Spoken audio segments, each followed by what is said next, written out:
Testing 1, 2, 3. This is, hold on, interview number 68 in my investigation into how and why people are finding their way to the place known as Point Mystic. Is this going to be on your radio show, Point Mystic? You've heard of the show? No. I mean, I've heard of the place. I'm not necessarily going to use this interview for the show. I've been investigating this question for a long time. What Point Mystic is, why it calls people. You could say that searching for Point Mystic started all of this, inspired the show.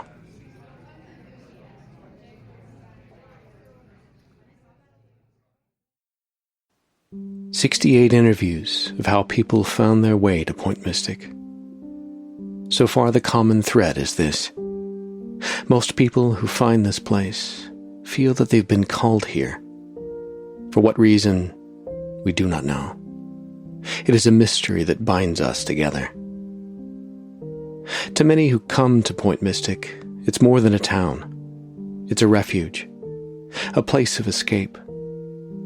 Wherever they're coming from, other towns, other countries, other worlds, they're often trying to get somewhere safe.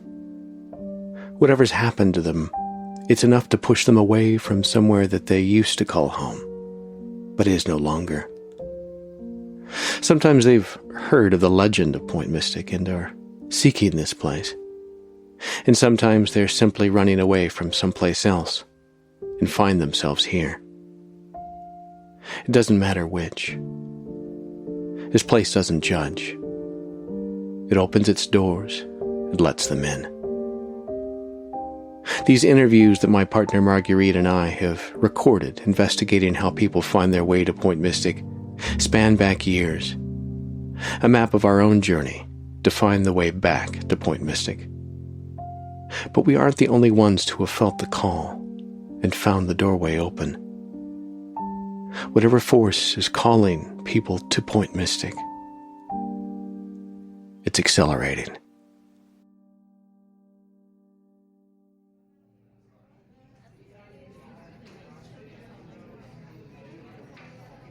Can I have you state your name? Monica Chase. How did you find Point Mystic, Monica? I wasn't looking for Point Mystic. If anything, it found me. I've been traveling for a long time now, going through lots of doors to different worlds, but never staying for long. Is Point Mystic different than other places you visited? I'm not sure yet. I've only just arrived. But I think so. There's something about this place I haven't felt with the other places I've seen. I don't want to be disparaging to those worlds. Some of them are pretty fucking bleak. Well, people who find their way here have usually been through a lot. Speak however you like. I just want the truth. Good. I can do the truth. I have been through a lot, seen a lot. This place here just feels purer. More real? That probably doesn't make a lot of sense. Different from all the other worlds I've seen.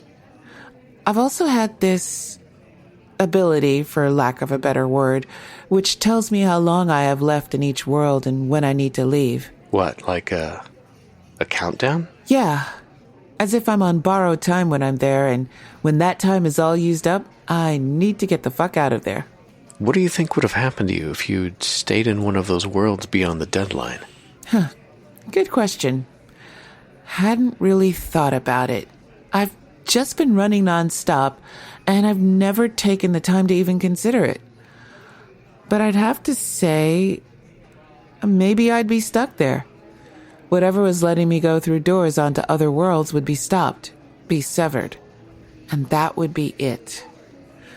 I'd have to stay there for the rest of my life. Or maybe it's worlds themselves that are ending.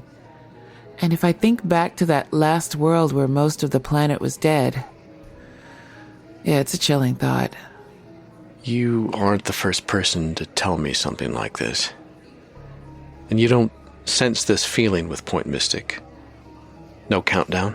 No, it's really weird. It wasn't exactly a ticking clock in my head, but the mental equivalent.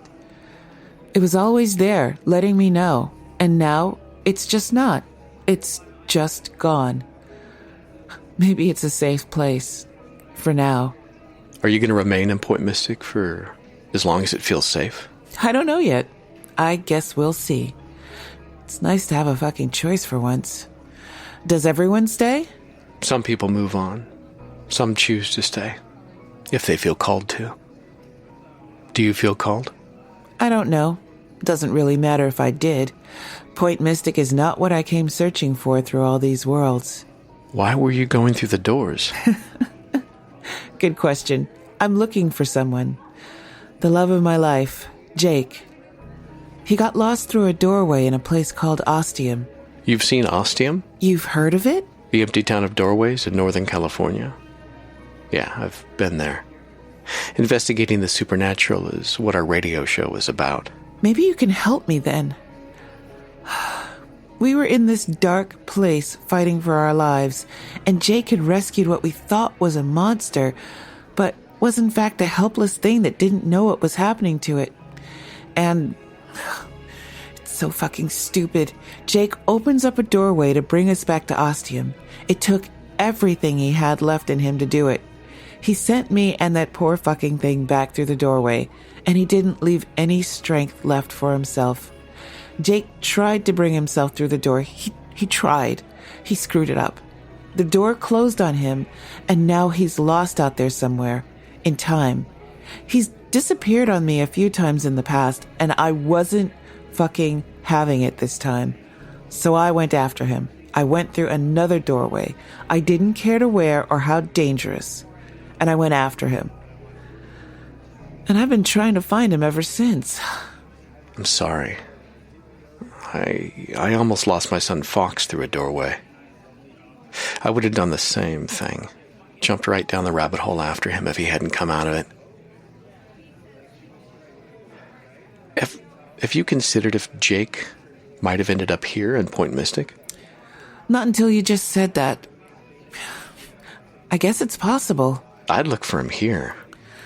Do people drawn to Point Mystic magically find what they're looking for?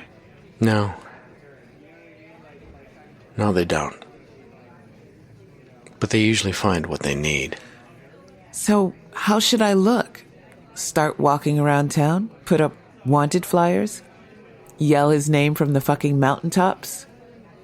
There's a lighthouse at the end of the point. A lot of people who try to find their way to Point Mystic end up there, the guest house. I'll take you. There's somebody there I'm supposed to interview today. You're the third person to find your way here this week that I know of. Is his name Jake? Jake? The person you're interviewing, the person. Sorry, no, it's someone named Logan. Found his way to Point Mystic through a crossroads in the middle of Georgia, of all places. I haven't met a Jake. He could be here. I mean, people come and go from Point Mystic all the time. There are many doors. Come with me. You know what? I'm good. I think I'm going to just sit here and finish my coffee. Maybe he's here in Point Mystic. Maybe he's not. But you're right about one thing. There are many doors. I really do hope you find him, Monica. If not here, then somewhere. Calliope rents rooms upstairs if you want to stay in town. If you see a guy walking around looking for someone named Monica, you'll let me know, right? I will. Thank you for speaking with me. And really, Monica, if you need help, call me. Thank you, really. It's all fucked up. But you and everyone I've met here have been kind, and it's been a real long time since I could just sit with a cup of coffee and look at the ocean and not wonder when my time was up.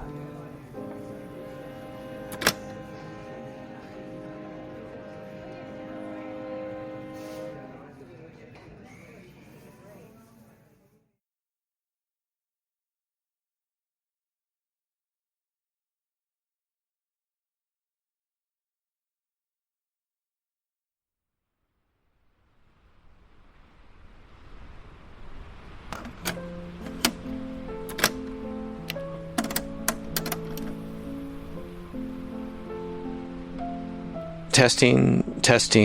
This is interview 71. Subject appeared out of thin air right outside the lighthouse. Could we speed this up? I've got a lot of questions for you, too, like where the hell I am. Look, you're safe. You're in Point Mystic, at a lighthouse called the Light at the End of the World that draws people to it. I know that this all seems pretty confusing. Do you know how you got here? I went through a door and ended up here outside this lighthouse. What kind of door?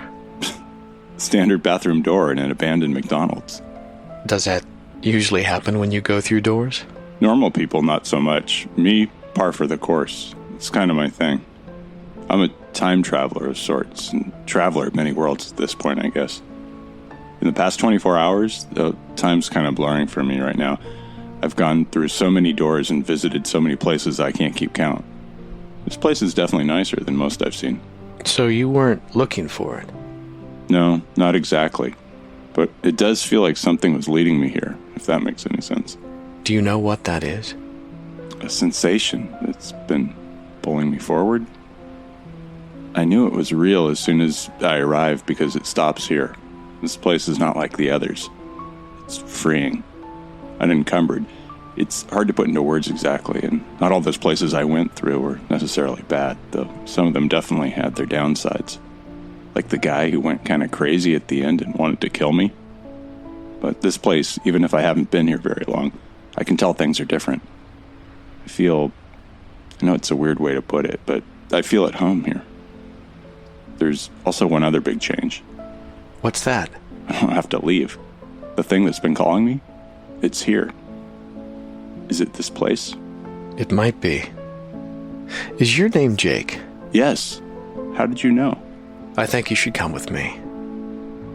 I think there's someone in town here who's looking for you.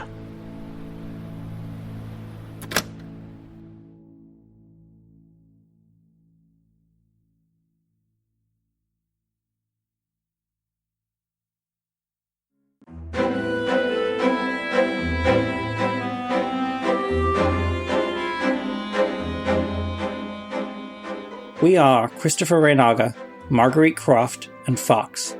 Join us as we investigate magic, mystery, and the unexplained to uncover the secrets of Point Mystic.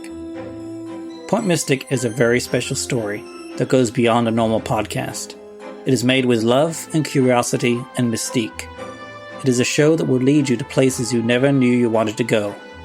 Along the way, it will make you scared, but also happy. It is a show unlike any other. This episode was co-written by Christopher Reynaga and Alex C. Telander. The part of Jake is performed by Chris Fletcher. The part of Monica is performed by Georgia Mckenzie. The part of the interviewer is performed by Christopher Reynaga. Sound design was done by Hell and Well Met Podcasts. Check out more of their great work at hellandwellmetpodcast.com. For a link to a transcript of this episode, please check the show notes. If you enjoy Ostium and would like to support the show, you can do so on our Patreon at patreon.com/ostiumpodcast. We've updated our reward structure with lots of new bonus goodies like new miniseries, a special Zoomcast about how podcasts are made called From the Sound Up, postcards for patrons, and a Zoom chat with members of Team Ostium and patrons every couple of months.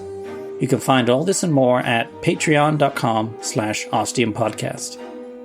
Thanks for listening, and our final episode for Season 5 will release in 2 weeks.